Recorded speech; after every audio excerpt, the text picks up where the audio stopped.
दूसरे श्लोक में धर्म की विशेषता बताई। ये ब्रह्मसूत्र कहता है,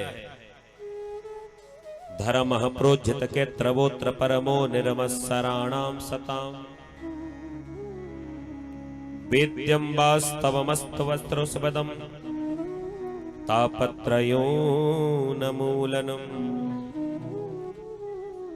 श्रीमद्भागवते महामुनिकृते किं वा परैरीश्वर सद्यो रद्यवरुद्धृते त्रिकृतवी शुश्रूषभिस्तक्षणा। दूसरा श्लोक भागवत। धर्मः प्रोज्झित कैत्रवोत्र परमो निर्मत्सराणाम सताम।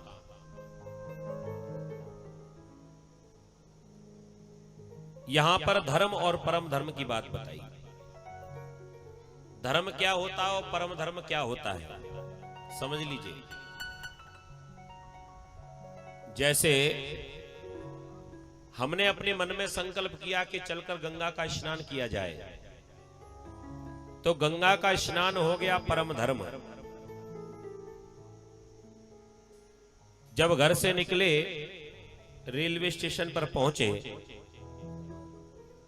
एक कोई भूखा प्यासा व्यक्ति गरीब आ गया और आकर कहने लगा, बाबूजी बड़ी जोर की भूख लग रही है।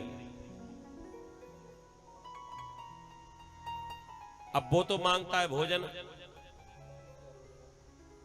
और हमें क्या करना चाहिए?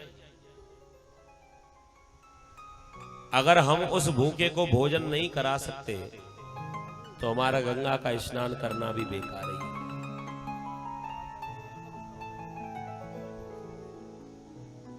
बेचारे ने कहा कि हमें तो कुछ खाने को दे दो, रुपया पैसा नहीं दे सकते, कोई बात नहीं, लेकिन कुछ खाने को मिल जाए, बड़ी जोर की भूख लगी है।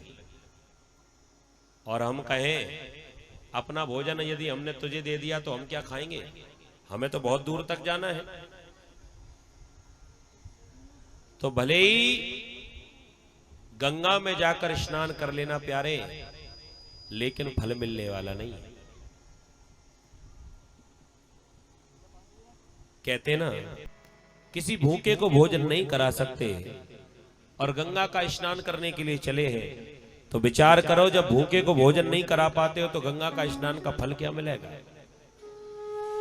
तो गंगा का स्नान हो गया परम धर्म। और धर्म ये है कि कोई भूखा प्यासा व्यक्ति मिल जाए, असहाय दीनहीन व्यक्ति मिल जाए, तो उसकी भी सहायता हमारा धर्म है, उसकी सहायता करनी चाहिए। लेकिन एक बात ध्यान रखना, सहायता भी करो तो इतना ही करना कि समय से ही हो जाए। पता चले हमारे मन में ये भाव आ जाए कि जितने भी स्टेशन पर भूखे घूम रहे हैं, पहले सबको भोजन कराऊंगा, बाद में गंगा का स्नान करूंगा।